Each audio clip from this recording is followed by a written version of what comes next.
રવિના, આ ઘરમાં નથી રહેવું મારે, જ્યાં ભાઈઓ વચ્ચે મતભેદ કરવામાં આવે. અને આજે તો વહુઓ વચ્ચે પણ મતભેદ શરૂ થઈ ગયો છે. તું જલ્દીથી તારું સામાન બાંધ. આપણે આજે, અત્યારે અને આ જ વખતે આ ઘર છોડીને જઈ રહ્યા છીએ. પવન ગુસ્સાથી ચીસો પાડતા પોતાની પત્ની રવિનાને બોલ્યો. ત્યારે રવિના તેની પાસે આવીને તેને સમજાવતા બોલી, તમે થોડા શાંત થાઓ. તેઓ તમારા પિતાજી છે. જો ગુસ્સામાં તેમણે તમને કંઈ કહી દીધું તો તેનો મતલબ એ નથી કે તેઓ આપણને ચાહતા નથી. તેમની નજરમાં તમે અને ભાઈ બંને સમાન છો. ના રવિના, તું જે પણ કહે હું નહીં માનું. ગુસ્સામાં બોલતો પવન પોતાનું સામાન પેક કરવા લાગ્યો. ત્યારે રવિનાએ તેના પગ પકડીને રડતા કહ્યું, પ્લીઝ એવું ના કરો. ભૂલ તો દરેક માણસની થાય છે, અને ઝઘડો કયા ઘરમાં નથી થતો. આજે જે કંઈ ઝઘડો થયો છે તેના માટે ફક્ત અને ફક્ત હું જ જવાબદાર છું, બીજું કોઈ નહીં. અને મારા કારણે પણ ઘરમાં ખૂબ દુઃખ થાય છે. મારે પણ આજે આટલું મોટું પગલું ન ભરવું જોઈતું હતું. રવિના રડી પડી. તો પવને તેને સમજાવતા કહ્યું, ના રવિના, જે આજે કંઈ કર્યું તે સાચું કર્યું. જો હું તારી જગ્યાએ હોત તો હું પણ એ જ કરત. એટલે રવિના, હવે તું પાગલ ન બન. આપણે આ ઘરમાં નહીં રહીએ. પવન અલમારીમાંથી બેગ કાઢતા બોલ્યો. પણ રવિનાએ પવનને પોતાની કસમ આપીને તેને આ ઘર છોડવામાં રોકી દીધો. તો પવન ગુસ્સામાં બેગને પલંગ ઉપર ફેંકીને બહાર નીકળી ગયો. ખાટલા ઉપર બેઠેલા મા બાપ નિસર આંખોથી ક્યારે પવનનો તો ક્યારે ઘરને જોઈ રહ્યા હતા. રાત્રે ડિનરનો સમય થયો તો રવિનાએ બધા માટે ખાવાનું બનાવી દીધું. કોઈનું ખાવાનું મન નહોતું. નાની વહુ પૂનમ ગુસ્સાથી પોતાના રૂમમાંથી બહાર જ ના આવી. ડાઇનિંગ ટેબલ ઉપર શાંતિનું વાતાવરણ હતું. કોઈએ કોઈની સાથે વાત ન કરી. બધાએ અનમના ઢંગે ડિનર કર્યું અને પોતપોતાના રૂમમાં ચાલ્યા ગયા. મહેશજી પણ પોતાના રૂમ તરફ જઈ રહ્યા હતા. ત્યારે મોટી વહુ રઘુનાએ તેને રોકતા કહ્યું, પિતાજી, મારે તમારી સાથે કેટલીક જરૂરી વાતો કરવી છે. હા બોલો, મહેશજીએ તીખા સ્વરમાં કહ્યું. પિતાજી, આજે જે કંઈ થયું તેના કારણે મને માફ કરી દો. રવિનાએ કહ્યું. પણ મહેશજીએ રવિનાની વાતનો કોઈ જવાબ ના આપ્યો અને ચૂપચાપ પોતાના રૂમમાં ચાલ્યા ગયા. તો રવિનાએ પોતાની સાસુ શારદાજી સાથે વાત કરવાનો પ્રયત્ન કર્યો, પણ શારદાજીએ પણ કંઈ જવાબ ન બોલ્યો અને તેઓ પણ પોતાના રૂમમાં ચાલ્યા ગયા. રવિનાને આજે પોતાના ઘરની દુર્દશા જોઈને ખૂબ દુઃખ થઈ રહ્યું હતું. પોતાના ઘરમાં ક્યારેય આવો મનમેળ નહોતો થયો અને આ જે વાર સુધી પહોંચી ગઈ કે ઘરના સભ્યો પણ એકબીજા સાથે વાત નથી કરતા.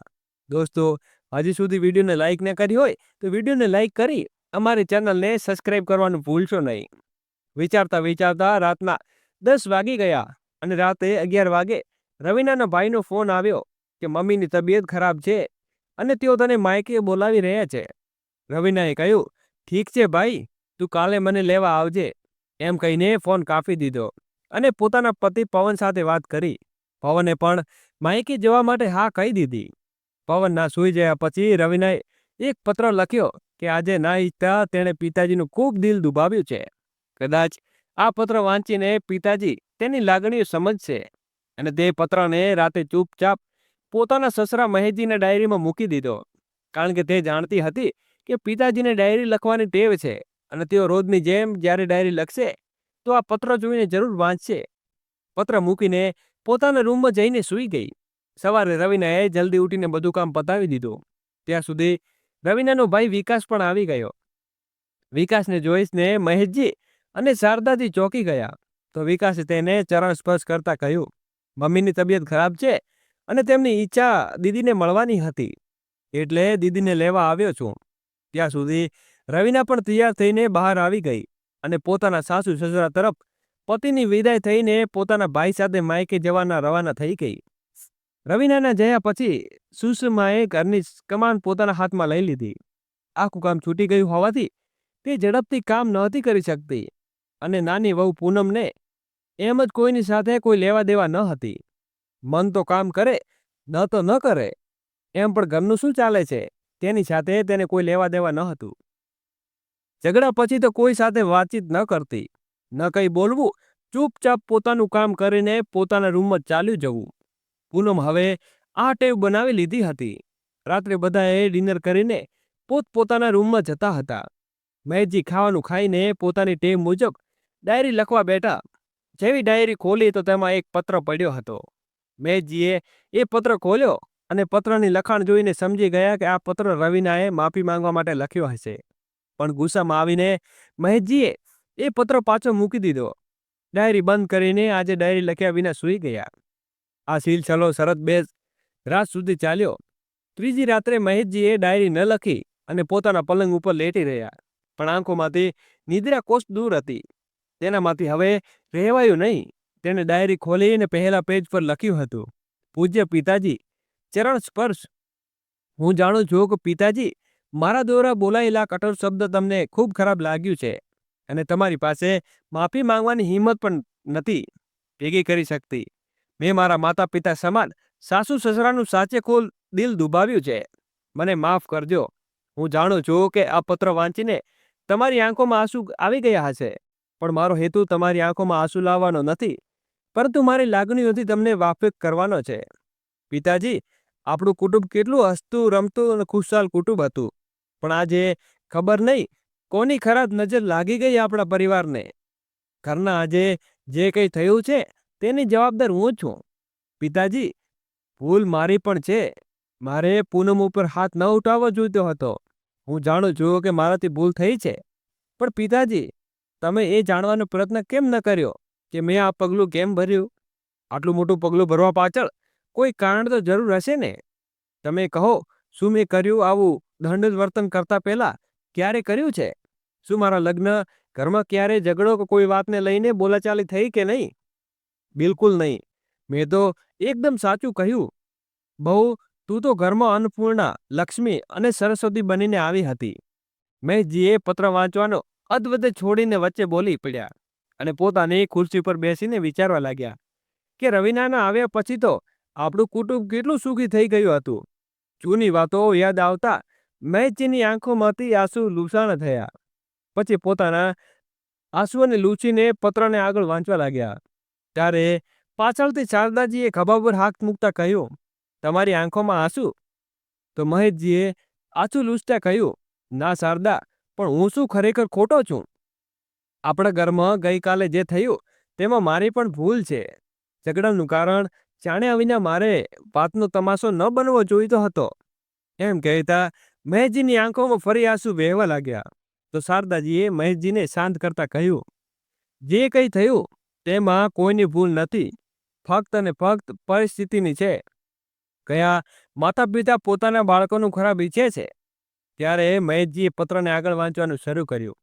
પિતાજી, પૂનમે ખૂબ મોટી ભૂલ કરી. તેણે જે વર્તન કર્યું છે તેમાં માટે હું તેને ક્યારેય માફ નહીં કરું. તે દિવસે પૂનમના હાથમાં દૂધમાં ભરેલો ગ્લાસ હતો અને પ્રાચીએ ભૂલથી પૂનમને ધક્કો મારી દીધો. ત્યારે પૂનમે પ્રાચી ઉપર હાથ ઉઠાવ્યો અને પ્રાચી રડતી રહી.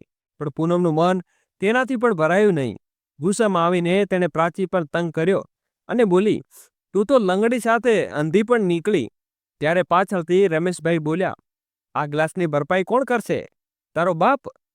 પિતાજી, પૂનમ તો પરણીને આવેલી હતી, પણ દેવરજીનો આપણા આટલા છે. તેઓ મોઢેથી આવા શબ્દો સાંભળીને મને ખૂબ દુઃખ થયું. એટલે હું રમેશજી પર બૂમો પાડી. ત્યારે પૂનમ બોલી, તારી હિંમત કેવી થઈ મારા પતિ પર બૂમો પાડવાની? પહેલાં તો મારા નકામા નીકટા પતિને સાંભળ, જે અમારા મફતના ટુકડાઓ પર પડે છે. મારાથી મારા પતિનું અપમાન સહન ન થયું અને મેં પૂનમને ચટાકેદાર થપ્પડ મારી દીધી. ત્યારે તમારું આવવું થયું અને તમે કંઈ સાંભળ્યા વિના ભડકી ગયા. આ બધું પતનથી પણ જોવાનું નહીં, એટલે મેં તમારા ઉપર ભડકી.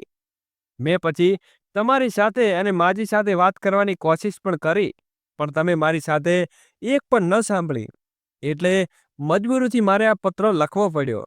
મહેશજી અને શારદાજી વિચારવા લાગ્યા કે પૂનમ અને રમેશના વર્તનથી દુઃખી થઈને તે મોટી બહુ ધીરજ ગુમાવી દીધી અને આ ઝઘડામાં તો આટલો વધી ગયો કે શારદાજી બોલ્યા, આપણી રવિના ખૂબ સમજદાર અને મિલનસાર છે. રમેશ અને રવિના ના પણ પહેલા જેટલી બનતી હતી. બંને દેવર ભાભી ઓછા અને મિત્રો વધારે હતા, પણ આજે એકબીજા સાથે વાત પણ નથી કરતા. અને તેનું કારણ પૂનમ જ છે, કારણ કે પૂનમ સ્વભાવે ઝઘડાલુ છે. તેને રમેશનું કોઈ સાથે વધારે બોલવું બિલકુલ પસંદ નથી. તેણે રમેશને ભડકાવ્યો હશે. ખબર નહીં કઈ મહેસૂસ ઘડીએ આપણે આ પૂનમે બહારી લાવી. જે કોઈને ભડકાવામાં ભડકી જાય છે. કોઈએ કંઈ કીધું નહીં તો સાચે માની લે છે. શારદાજીએ કહ્યું અને મહેશજી બોલ્યા, શારદા, ગમે તે કહે પહેલા આપણી બંને વહુઓ સગી બહેનો જેવી રહેતી હતી, પણ હવે ખબર નહીં શું થઈ ગયું છે. શારદાજીએ કહ્યું, એથી જ્યારથી પવનનો અકસ્માત થયો છે ત્યારથી રમેશના ખભે ઘરની જવાબદારી આવી ગઈ છે, અને ત્યારથી બંને અચાનક વાતચીત બંધ થઈ ગઈ. રવિનાએ પૂછ્યું તો તેણે કહ્યું, કંઈ નહીં માજી, બધું ઠીક થઈ જશે. તેણે કહીને કહ્યું. એ જ રીતે જ્યારે પૂનમને પૂછ્યું તો તે બોલી, તમારી ચહેન બહુને પૂછો, મને લાગે છે કદાચ નાની વહુ પૂનમ મોટી વહુને રવિનાને તાણા મારતી હશે, એટલે બંનેને વાતચીત બંધ થઈ ગઈ. હવે ચૂપ રહો શારદા, મને આગળ પત્ર વાંચવા દો. મહેશજી ચીડાઈને બોલ્યા અને પછી આગળ પત્ર વાંચવા લાગ્યા. પિતાજી, તમે તો જાણો છો કે બાળકો કેટલા નાજુક હૃદયના હોય છે, અને આપણી પ્રાચી તો હાદસા પછીની આત્મવિશ્વાસ કેટલો ડગમડી ગયો છે. ખૂબ મુશ્કેલીથી પ્રાચીને આઘાતમાંથી બહાર કાઢી શકીશું. કોઈને ક્યારે પ્રાચીને એવું નથી કે અહેસાસ કરાવ્યું કે તેઓ સામાન્ય બાળકોની જેમ ચાલી શકતી નથી, પણ પૂનમે તો તે દિવસે પ્રાચીને પગ સાથે સાથે હૃદયને પણ દુઃખ પહોંચાડે તેવા શબ્દો કહ્યા. પૂનમ રોજ તેને તાણા મારતી હતી અને હું સહન પણ કરતી હતી, પણ આજે વાત મારી દીકરી અને પતિની હતી. તમે બંને મન સ્થિતિ સમજો છો. પિતાજી, જરા વાતે તેમનો આત્મવિશ્વાસ ગુમાવી દે છે. આપણું આખું કુટુંબ સારી રીતે સમજે છે કે તે બંને કેવી પરિસ્થિતિમાંથી પસાર થઈ રહ્યા છે. આપણે તેમનો હિંમત વધારવી જોઈએ. પણ પૂનમે અને દેવરજી સાથે બંનેનો આત્મવિશ્વાસ અચમચાવી દીધો. કોઈ પોતાની બાળકોને આવા તાણા મારે છે ભલા? જો આપણે બાળકોને ઉત્સાહ ન વધારી શકીએ તો ઓછામાં ઓછું તેમના મનની હિતાલની લાગણી તો ન ઊભી કરી શકીએ. પિતાજી, તમે તો હંમેશા સારો નિર્ણય લો છો, પણ તે સમયે તમે સચ્ચાઈ જાણ્યા વિના આખું દોષ રોપણ મને જ આપી દીધું. ખરેખર તો પિતાજી, તમને આખી વાતની ખબર પણ ન હતી, અને હું તમને કહેવા માંગતી હતી, પણ તમે મને બોલવાની તક જ ના આપી. ત્યારે વચ્ચે કોઈ રોકાઈને મહેશજી બોલ્યા, વાત તો સાચી છે. જે વખતે ઘરમાં ઝઘડો થયો તે વખતે મને ખબર ન હતી કે ઝઘડો કઈ વાતનો ચાલી રહ્યો છે, અને ન તો મેં જાણવાની કોશિશ કરી. જ્યારે શારદાજી બોલ્યા, તો તમને ઝઘડાનું કારણ ખબર ન હતું તો તમે વચ્ચે દખલગીરી કેમ કરી? હું પણ તે વખતે ઘરમાં ન હતી. હું મંદિરે ગઈ હતી. જ્યારે ઘરે આવી તો જોયું તમે ગુસ્સામાં હતા, અને હું તમારા ગુસ્સાને શાંત કરવાની કોશિશ પણ કરતી હતી. ત્યારે મહેશજી બોલ્યા, શારદા, મને ગુસ્સો એ વાતનો આવ્યો હતો કે રવિના પૂનમ ઉપર હાથ ઉઠાવ્યો, અને આપણા ઘરમાં કોઈ પણ પ્રકારની હિંસા થાય એ મને બિલકુલ પસંદ નથી. એટલે મેં રવિના ઉપર બૂમો પાડી. પણ ત્યારે જ પવન વચ્ચે આવીને મને કહેવા લાગ્યો કે તમે અમારા બંને ભાઈઓ વચ્ચે ભેદભાવ કરો છો. ત્યારે રવિના વચ્ચે બોલી પડી, પિતાજી, પવનજી બિલકુલ સાચું કહે છે. જો તમે અમારા મત ભેદભાવ નથી કરતા તો આજે અમે મારી જગ્યાએ પૂનમ ઉપર બૂમો પાડતો. અને રવિનાની આ વાત મને તીરની જેમ ઘા કરી ગઈ, કારણ કે મને રવિના પાસેથી આવા અપમાનની બિલકુલ અપેક્ષા ન હતી. એટલે મેં ચારેયને કહ્યું કે નીકળી જાઓ તમે બધા મારા ઘરમાંથી. હવે તમે જ કહો શારદા, શું આપણા હાથની 5 આંગળીઓની સરખી હોય છે? ના ને, પણ શું આપણે કોઈ આંગળીઓને વધારીને ચાહીએ છીએ? ના, બિલકુલ નહીં. શારદાજી ઉદાસ સ્વરમાં બોલ્યા, અમારા માટે અમારા જીવનમાં 5 આંગળીઓનું કેટલું જ મહત્વ છે જેટલું એક આંગળીનું છે. તો પછી કહો શારદા, હું ક્યાં ખોટો છું? મહેશજીએ કહ્યું, અમે અમારા સંતાનોનો ભેદભાવ કેવી રીતે કરી શકીએ? હું પણ મારા બંને બાળકો ઉપર વહુઓને ખૂબ ચાહું છું, અને તેમના વિના હું પણ રહી શકતો નહીં. પણ હું એક વૃદ્ધ પિતા છું. હું શું કરું? તમે કહો શારદા, મારા માટે તો આ બધું સરખું છે. હું મારા બધા બાળકોનો ભેદભાવ કેમ કરું? જેમ 5 આંગળીઓ સાથે રહીને શક્તિશાળી બને છે અને હિંમત આપે છે, એવી જ રીતે મારા બાળકો પણ મારી સાથે રહે ત્યારે મને પણ હિંમત મળે છે. પણ જ્યારે મારા બાળકો ઘરમાં ઝઘડે છે ત્યારે મારું હૃદય પણ રડી છે. એમ કહેતા કહેતા મહેશજીની આંખો ભીની થઈ ગઈ. ત્યારે શારદાજી મહેશજીને શાંત કરતા બોલ્યા, કોઈ પણ માતા પિતા એવું નથી ચાહતા કે તેમના પરિવારનું વિભાજન થાય. રવિનાએ ખૂબ સારી રીતે ઓળખું છું. તે બધું સહન કરી શકે છે, પણ જો તેના પરિવારનું વિરુદ્ધ અવાજ ઉઠાવે તો તે કદાપી સહન નહીં કરે. અને આજે તો વાત તેના પતિ અને દીકરીની હતી. તમે જાણો છો કે આ 3 મહિનામાં રવિનાએ શું નથી સહન કર્યું. એમને તો એમ લાગ્યું હતું કે અમે અમારા દીકરા અને પૌત્રીને ગુમાવી દીધા છે. પણ રવિનાનો પોતાના ઉપર વિશ્વાસ અને ભગવાન પરની અટલ શ્રદ્ધા હતી. તેણે પોતાના પતિ અને દીકરાને મોતના મુખમાંથી બચાવી લીધા. યાદ છે ને એ મનોજ દિવસ જ્યારે પવન અને પ્રાચીનો એક્સિડન્ટ થયો હતો. આપણે બધા તૂટીને હિંમત હારી ગયા હતા. પણ રવિના હતી તેણે એમણે હિંમત આપી અને પોતે પણ ક્યારે હિંમત ના હારી. તેમના સાહસ અને હિંમતના કારણે આજે પવન અને પ્રાચી આપણી વચ્ચે છે. ખૂબ મુશ્કેલીથી રવિનાએ પોતાના પતિ અને દીકરીને આત્મવિશ્વાસ જગાડ્યો હતો. પણ પૂનમ અને રમેશે એક જ ઝટકામાં તેમના આત્મવિશ્વાસને ડગમગાવી દીધો. રવિનાની જગ્યાએ કોઈ બીજું પણ હોત તો તે પણ તે જ કરત કે જે રવિનાએ કર્યું. ખોટી નથી. પછી થોડી વાત રોકાઈને શારદાજી ફરી બોલ્યા, તે એક દિવસ ઝઘડા વિશે મને પણ કંઈ ખબર ન હતી. રાત્રે મેં પૂનમ સાથે વાત કરી તો કહેવા લાગી, મારા પતિ છેલ્લા 3 મહિનાથી ઘરનો ખર્ચ ઉપાડે છે. આજે પ્રાચીએ ગ્લાસ તોડી દીધો અને રોજ કંઈક ને કંઈક નુકસાન કરે છે. આ ફાલતુ ખર્ચાઓ ઉપર અમે કાબુ નહીં કરીએ તો ઘરનો ખર્ચ કેવી રીતે ચાલશે?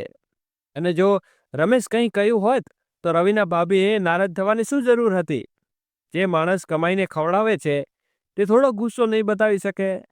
બરબડતી પૂનમ પોતાના રૂમમાં ચાલી ગઈ. ત્યારે મહેશે કહ્યું, શારદા, શું આ સમસ્યાનો કોઈ ઉપાય નથી? તો શારદાજી બોલ્યા, એક ઉપાય છે જી. આપણે બંને વહુઓની રસોઈ અલગ અલગ કરી દઈએ. આ શું કરે છે શારદા? પણ આ પણ તો વિભાજન થયું ને? મહેશજીએ કહ્યું. તો શારદાજી બોલ્યા, તમે મારી વાત ઉપર ધ્યાન આપો. હું ફક્ત તેટલું કહું છું કે બંનેની રસોઈ અલગ કરીએ. એટલે બંને પોતાના પતિ અને બાળકોનો હિસાબ ખાવાનું બનાવશે. અને જો આપણે રસોઈ અલગ નહીં કરીએ તો આપણે ઘરનું વિભાજન કરવું પડશે. અને ઘરનું વિભાજન કરવું એટલો ઘરનો અડધો અડધો ભાગ બંનેને આપી દેવો. અને જો આપણે ઘરમાં 2 વિભાગ કરી દઈએ તો આપણે ક્યાં જઈશું? એમ કહેતા શારદાજીની આંખ ફરાઈ આવી. તો મહેશજીએ શારદાજીને શાંત કરતા આગળ પત્ર વાંચવાનું કહ્યું. પિતાજી, હું ઘરની મોટી વહુ છું અને મને પણ માન સન્માન મળવું જોઈએ. હું તો પૂનમના તાણા સાંભળ્યા પછી પણ તેની સાથે દરેક વાતને અવગણતી રહી. પણ દરેક વસ્તુની એક હદ હોય છે. પિતાજી, જ્યારે શારદાજીએ કહ્યું કે હવે હું તેની સાથે કહીશ જી કે સારું છે કે બંને અલગ અલગ થઈ જાય, ઓછામાં ઓછું પૂનમે પોતાની જવાબદારીનો અહેસાસ તો રહેશે. ત્યારે મહેશજીએ આગળ પત્ર વાંચવાનું શરૂ કર્યું. પિતાજી, હું ફક્ત એટલું કહેવા માંગુ છું કે હું સ્વાર્થી નથી. હું ફક્ત એટલું ચાહું છું કે ઘરમાં કોઈ મારા પતિની કમાઈની મજાક ન બનાવે. તે જેટલું પણ કમાશે અને તેમાં ગૃહસ્થીની કુશળતાપૂર્વક ચલાવી લઈશું. પિતાજી, હું પૂનમથી અલગ થવા માંગુ છું, તમારાથી કે મમ્મીજીથી નહીં. અને અમારા માટે તો એ સૌભાગ્યની વાત હશે કે તમારી અમારી સાથે રહેશો. એ દિવસે જાણે કોઈ ભૂલ થઈ હોય તો મને માફ કરજો. પિતાજી, તમારી રવિના. પત્ર વાંચીને મહેશજીને શારદાજીને કહ્યું, શારદા, હું રવિનાનું દુઃખ સમજું છું. હું કાલે સવારે રમેશને કહીને પૂનમની રસોઈ અલગ કરાવી દઈશ. હાજી, આ ઠીક રહેશે. નહીં તો પૂનમ દિલથી એટલી ખરાબ પણ નથી, પણ આખો દિવસ તે ફોન ઉપર વાતો કરતી રહે છે. એવું બની શકે કે તેની મમ્મી તેને શીખવાડતી હોય કે ઘરનો ઝઘડો કરીશ તો બધા ઘરવાળા જાતે જ તેને અલગ કરી દેશે અને તારા પતિની કમાઈ પણ બચી જશે. એ જ પૂનમને ઘર બનાવવા દેતી નથી. આગળ શારદાજી કંઈ કહે તે પહેલા તેની નજર દરવાજે ઊભેલી પૂનમ તરફ ગઈ. પૂનમને જોઈને મહેશજી અને શારદાજી બંને ચૂપ થઈ ગયા. પૂનમ ગુસ્સામાં ઓરડામાં આવતી બોલી, વાહ મમ્મીજી, વાહ, તમે મારા વિશે આવી કેવી રીતે વિચારસરણી બતાવી રાખી છે?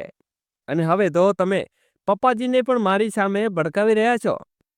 પછી પોતાના સસરા તરફ જોતા બોલી, પપ્પાજી, જ્યારે જુઓ છો ત્યારે મમ્મીજી હંમેશા રમીના ભાભીની સાથે હોય છે. મમ્મીજીને તો હું દરેક બાબતમાં ખોટી લાગુ છું, પણ આજે તો મમ્મીજીને મારી મમ્મી વિશે પણ અશબ્દ બોલી દીધા. મારી મમ્મી ખૂબ સારી છે અને તેમની સામે હું એક શબ્દ પણ નહીં સાંભળું. ગુસ્સામાં બોલીને પૂનમ પોતાના ઓરડામાં ગઈ અને જઈને પોતાના પતિને કહ્યું, હવે હું આ ઘરમાં ત્યારે જ આવીશ જ્યારે તું તારા પરિવારથી અલગ થઈ જઈશ. રમેશે તેને ઘણું સમજાવવાની કોશિશ કરી, પણ પૂનમે તેની એક વાત પણ ન સાંભળી અને ગુસ્સામાં બોલીને પોતાના માયકે નીકળી ગઈ. શારદાજી અને મહેશજી આશ્ચર્યભરી નજરે પૂનમને જતા જોઈ રહ્યા હતા અને બીજી બાજુ મોટી વહુ રવીનાના માયકામાં તેની ભાભીને 2 દિવસ તો તેની સાથે સારી રીતે વાત કરી, પણ પછી તે પણ પોતાનું અસલી રૂપ બતાવવા લાગી. આખો દિવસ બરબડતી રહેતી હતી કે હું એકલી કોને કોને સંભાળું. મારાથી આ મહેમાનોની આવભાવ નથી થતી. મારે તો અલગ રહેવું છે. ભાભીના મોઢેથી આવા શબ્દો સાંભળીને રવીના હેરાન થઈ ગઈ. તેણે પોતાની મમ્મી સાથે વાત કરી. માં, ભાભી પહેલા ક્યારે નહોતી. અચાનક ભાભીને શું થઈ ગયું કે તે તેરું મેરું કરે છે? તો રવીનાની મમ્મીએ કહ્યું, જો બેટા, આ કળિયુગ છે. અહીં બધું બની શકે છે. હવે બેટા, તું તારા પરથી જજો. તારા સાસુ સસરા કેટલી નિસ્વાર્થ ભાવે સેવા કરતી હતી, પણ તારી દેવરાણી આવ્યા પછી તારા મનમાં એવું ના આવ્યું કે બધું કેમ કરે છે? તેને પણ પરિવાર છે, તે પણ બધાની સેવા કરે છે બેટા.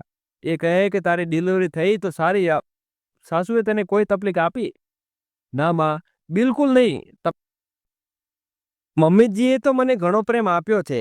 તો બેટા, હવે તું પણ વિચાર કે તારી દેવરાણીનું બાળક નાનું છે અને તે 2-4 કામ વધારે કરી લીધો તો શું પાડ તૂટી પડશે? નહીં ને? તો પછી તું તારી દેવરાણી સાથે સરખામણી કેમ કરે છે? અને બેટા, તું તારા સાસરાની દરેક નાની મોટી ખબર તારી ભાભીને માયકામાં કહેતી હતી. તો જો બેટા, આજે એ ભાભી તને બોલાવવા નથી ચૂકી. જો બેટા, પરેશાન થવાની માણસના જીવનમાં હોય છે, પણ માણસે તેનો ઉકેલ સમજદારીથી શોધવો જોઈએ, નહીં કે તેનાથી મોઢું ફેરવીને ભાગી જવું જોઈએ. પોતાની મમ્મીના મોઢેથી આ વાત સાંભળીને રવીનાએ પોતાની ભૂલનો અહેસાસ થયો.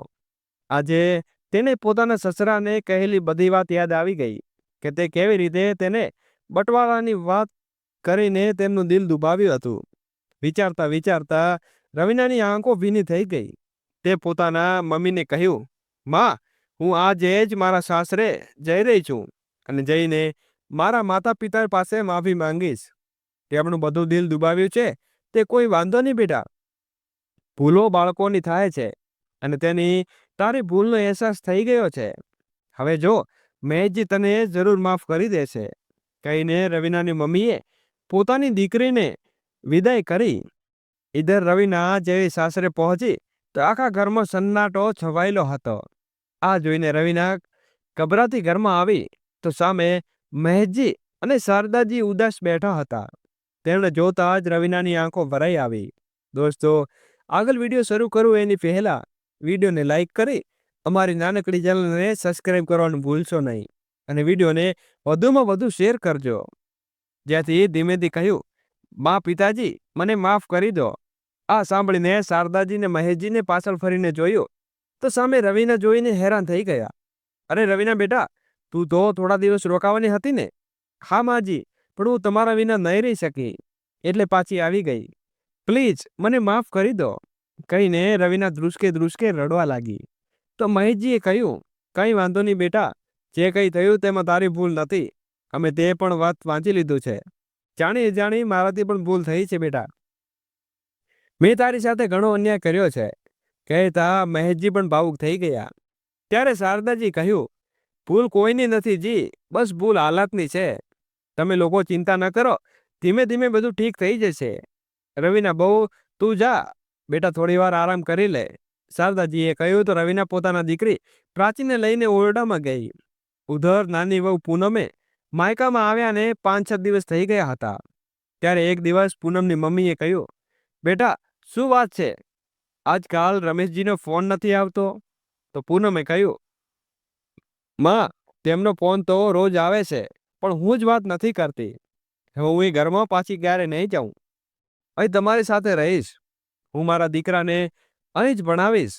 દીકરીના મોઢેથી આ વાત સાંભળીને પૂનમની માતા આશ્ચર્યથી તેને જોવા લાગી અને બોલી, એનો મતલબ તું ત્યાંથી ઝઘડીને આવી છે?